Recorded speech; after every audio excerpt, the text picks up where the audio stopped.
I've always been a really big fan of the Shapes feature built into Keynote, Numbers, Pages and Freeform because there are hundreds of really quick graphics you can use in your presentations or your documents.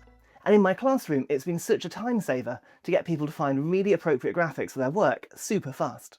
But in the Creator Studio version of these apps, there's a brand new feature where you can actually generate your own custom shapes using Apple Intelligence that perfectly fit whatever it is you're working on. So all we're going to do is press the Shapes button at the top. And normally when you search, there are perhaps 500 or 600 shapes that you can choose from. But if there isn't the one you want, you can now tap here where it says Generate Shape. And then you're going to give it a text prompt of exactly what you want. So for this poem, I'm going to ask for a treasure map of an island with a parrot and a treasure chest on there.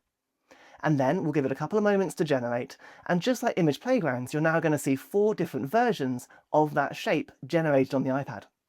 I can swipe sideways between them, and if I find one that I like, I can simply add it to my page like any other shape. If there isn't one that I like, I could refine my prompt and I could try again, but I really like this one here.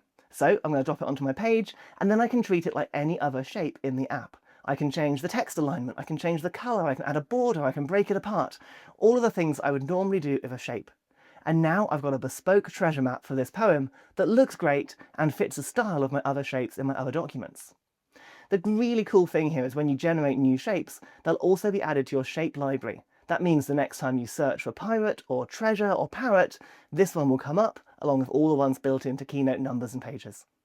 And if you want to see what else is new in the latest updates of these apps, and of course more iPhone and iPad tricks, I think you're going to love this video next.